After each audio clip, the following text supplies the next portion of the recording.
7 times Terry McAuliffe confirmed that he thinks parents should have no say in their child's education. I want you to think about that. You have to pay for it all, right? Parent involvement is actually a very good thing. And when I was on a school board 40 years ago, whatever it is now, we always talked about parental involvement, but not here, because Terry McAuliffe is bought and paid for by the teachers' unions, the educational establishment, and he's relying very, very heavily on them. Go.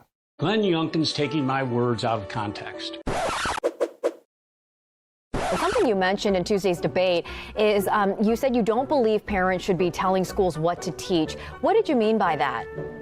Well, first of all, parents should be telling schools that they want their teachers to be vaccinated.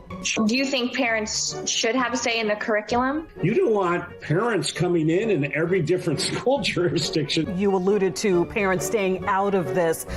We just want to make sure that we're understanding you correctly. What is your stance on that as far as what school agendas have to say for the kids? First of all, this is determined by the State Board of Education and local school boards. And that's where it should be. Do you still stand by your position that parents should not tell the schools what they should teach? You do not want 25 parents picking books. McAuliffe's reply? We have a Board of Ed and we have local school boards who make the decisions about teaching. I'm not going to let parents come into schools. I don't think parents should be telling schools what they should teach. I don't think parents should be telling schools what they should teach. I love the music in the background, too. It goes up to crescendo. And he means it. He absolutely means it. He is a disaster. He is a Joe Biden wannabe.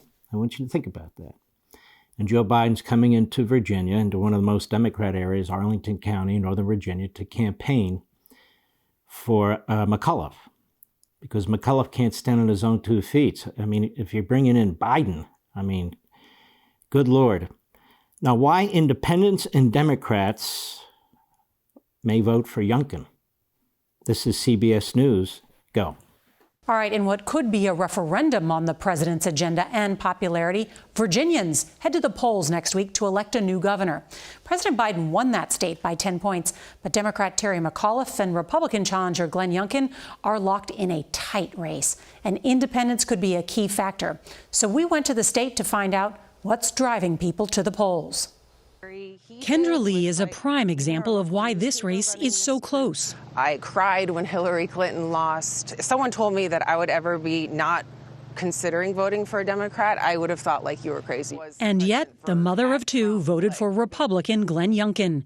After a year of virtual learning and now mask mandates in schools, she trusts him more with her kids' education. What is it about what Youngkin is saying he'll do that appeals to you? I don't think he would have as much governmental restrictions. I think that he would leave it more in terms of local control. Alrighty! Woo! Youngkin, a multi-millionaire businessman, has wooed voters. All right, hold on a second. McAuliffe is a multimillionaire, too. He's been known as a bagman for decades, so let's get that straight. Go ahead. By making schools a central focus of the race, holding Parents Matter rallies where he hammers McAuliffe over something he said at a debate. I don't think parents should be telling schools what they should teach. This movement is being led by parents who are saying, no, I am the one who gets to decide what's best for my children. Youngkin has tapped into concern over race and gender issues in schools, and he's opposed to mask and vaccine mandates. So what is it about what's happening in schools and those mandates that you don't like? I feel like I know what's best for my family better than a politician does. Independent Robert Clark also voted for President Biden, but calls this decision a toss-up. So you support President Biden, but you may vote for a Republican. I may. If a Republican wins the governor's race, what message will that send? That there is some tepidness around the president's agenda. There are a lot of concerns about some of the choices he's made. And there's concern among some Democrats that a loss here would be a preview of what's to come in next year's midterms. McAuliffe is trying to make this a referendum on the former president. He is a Trump acolyte. He says Youngkin has a far-right agenda, citing caught-on-tape comments about abortion. When I'm governor, we can start going on offense. But as a campaign topic, sadly, that in fact won't win my independent votes. We cannot go back. He is against gay marriage. He is against a woman's right to choose. Let's slow down. First of all, he's not against gay marriage. He's a moderate Republican. That's what he is. They're trying to paint him into some corner. Number two, on abortion. The Democrats do this every election cycle. First of all, it is strange to me that women in the suburbs are so committed to abortion. It's just a weird thing.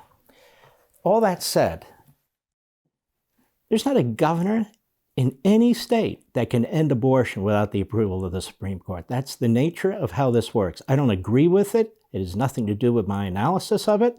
It is just the way it works now, unfortunately, even in Texas. So I put a bet out there last week on public radio for the whole world to hear, including the McAuliffe campaign. I said, I will bet you $1 million if Youngkin is elected, he cannot end all abortions, which is what he has said on the trail. Youngkin's going to end all abortions, I said, okay, $1 million. If he's elected, that's not going to happen, because it can't happen because he can't do it. I haven't heard back. Go ahead. The choice of swing voters like Robert will ultimately decide who wins.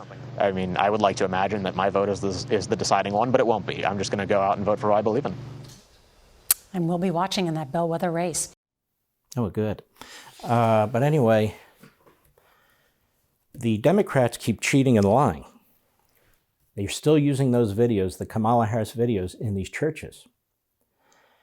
And the former governor of Virginia, Douglas Wilder, the first black governor of Virginia, and so far the last black governor of Virginia, he does not like McAuliffe, and he attacked Kamala Harris, said, what are you going to do? You're going to get all these churches in trouble now with the Internal Revenue Service when this election's all over? And he's complained that the Democrat Party has done nothing for blacks in the state of Virginia. He says, you know, the university I went to is in collapse.